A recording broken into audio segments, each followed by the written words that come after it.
Hey, but now, hey, that's good though, cause now I know that you a little crazy though. So hey, oh God, you start.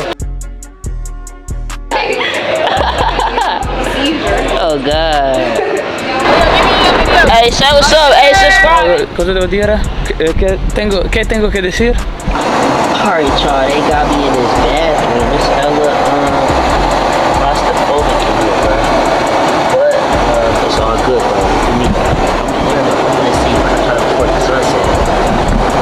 What's good, YouTube? You know what I'm saying? Today gonna be another episode on solo traveler tips, man. But it's your boy Sai here, the winner of phlebotomist, future nurse, winner of street brand owner, winner of street brand designer, winner of business owner, winner of travel vlogger, winner of like YouTuber, winner of wizard, all that, man. You know. But I hope everybody having a good, prosperous, effervescent day. Hope everybody is doing all the necessary due diligence to make all your aspirations come into fruition. And I just want to say I'm forever thankful and appreciative of everybody that I continue to meet along within the journey, man. But yeah, you know, today's vlog is just going to be about, you know, just some tips that you can take into consideration, you know, when you're traveling or when you're planning your trip. And one of the most important things about traveling is you got to understand that everybody has their own glasses that's specifically calibrated for them. So everybody is going to have their own unique experience, you know, wherever they choose to travel. And just because one person may have a particular experience, whether it's good or bad, doesn't necessarily mean that you're going to have that same experience too as well. So never let anybody discourage you from traveling and venturing out to the jewels of the world. You know, and everybody, you know, is different. You know, maybe that individual approached them, you know, in a particular way that initiated the whole trajectory of their experience. You know, maybe they didn't come across with that much intellect, or, you know, maybe they weren't as educated about the environment or the type of culture that they were trying to immerse themselves in, you know. So different stipulations can play a role into one's experience, but you have to be able to be the one to have your own experience with wherever you go, you know. And just learning and listening about other people's experiences, it just kind of shows you the current state of, you know, that society or that environment. But it's up to you to be able to have your own unique experience. You know, it's just like if somebody had went to go visit Alaska.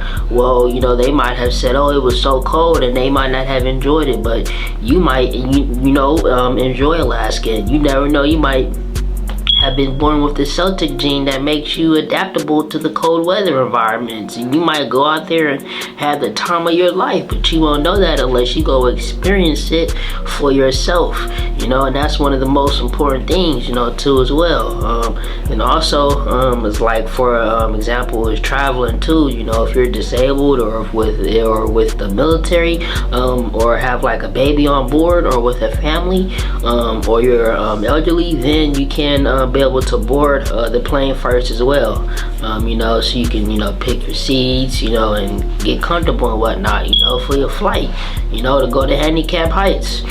And one of the most important things too as well, just about traveling with somebody too, is understanding that person's psychological profile when they're traveling with you, you know. So if you're traveling with somebody or with a group of friends, understand their psychological profile. Are they introverts, are they extroverts, or are they ambiverts, you know? Are they more likely to ask for assistance if need to be, you know, if you guys, you know, don't know where to go, or kind of just, you know, want to ask for directions, or, you know, kind of have small talk, you know, to immerse yourself within the you know, culture, because that will play a significant role in your experience that you have when you go travel overseas or just wherever you go, you know. So understanding their psychological profile whenever you travel is very, very important, you know, for one's experience, you know. Are they a daytime person? Are they a nighttime person? You know, do they you know, like doing spontaneous things? Are they adventurous? You know, are they afraid of heights? You know, so just understanding their psychological profile and allocating everything to be able to make the best of their experience is very also important too as well, man. You know, but Yeah, and speaking of just understanding your environment too, you know, if you're disabled or have any, you know, medical conditions too as well, I think it's very, very important that you do your research as well. You know, are there any infectious diseases, you know, within that population? What is the resources like as far as healthcare, ambulance? You know, you might have, you know, an allergic reaction or anything might happen. You know, what's the distance to the closest hospital? How fast is their EMTs, you know, their paramedics, etc. You know, so those are all important things to understand and to take into consideration. Another thing too as well is take different forms of payment methods that are lined up with your travels, you know, whether it's business credit cards or cash or debit cards. You know, take the necessary payments that you need for your trip, and then also too, you know, as well as traveling, it just allows you to be able to understand, you know, the human primitive capabilities, you know, that one may experience, whether they have a little bit of resources or whether they have a lot of resources. You get to understand how we work as a society and as a whole, and that's another way for you to be able to find your purpose, because finding your purpose means that you have implemented value that is up to date with the current way of the world.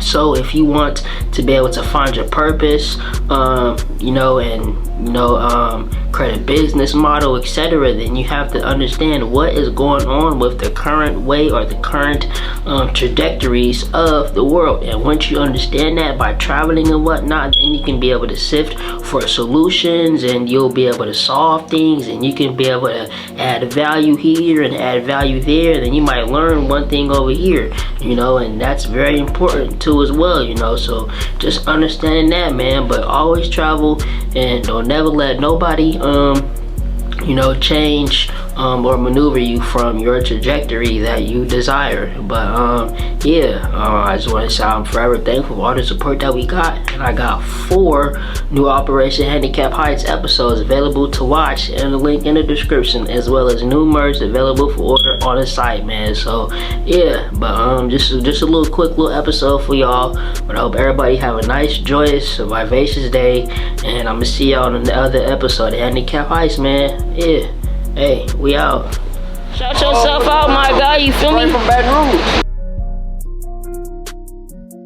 What's good, y'all? You know what I'm saying? Your boy checked into the telly, man. You know what I'm saying? It's hella hot, like a motherfucker special ed that just discovered hot sauce and don't know what water is, man. You know what I'm saying? But your boy is with Miami heavy, man. And, you know, I just been hearing so many languages so far. I done heard Mandarin, Creole, Portuguese, you know, Spanish, Slovakian, you know, just a plethora of languages, and also too Jamaican. You know, I heard Jamaican, you know, fully, you know, just immersing myself, you know, just within the different dialects and whatnot with what he was speaking, man. It was very interesting, you know, besides the Wagwan part and whatnot, you know, just hearing this conversation of what he was just saying, and him allowing me to be able to listen, like, man, it was very interesting. You know, I want to be able to speak Jamaican too one day. And yeah, man, but yeah, man, the flight though, I ain't gonna lie, the flight, that was unexpected. I didn't expect that to happen, man. Like, you know, especially when you're a healthcare worker, like, you don't expect, like, you to, you know, come across like a situation out in public to where they would actually need like a medical professional. Like, that's like one of your biggest things that you always say is like, no, please, you feel me? I hope there's not no emergency when I'm out in public, you know. But I guess the guy kind of passed out because he had and whatnot, and I guess it was like his first time flying. And yeah, this is my second day up in Miami. I love it out here. Welcome. Hey, man, I'm from California. Is it? Where can I get some good, like, Cuban food at? Right here, Mama's Cafe. Mama's Cafe? Alright, I got you, man. Yeah, but I love it out here. Just the culture, the food and everything, especially like... Some everything. Yeah. Different. Yo hablo español. What's good, YouTube? It's your boy Sai here up in Hawaii for the first time, man. Give you another Handicap Heights episode. I still cannot... From Japan. Oh, you're from Japan? Oh, I have friends from Okinawa. Okinawa. Okinawa, yeah.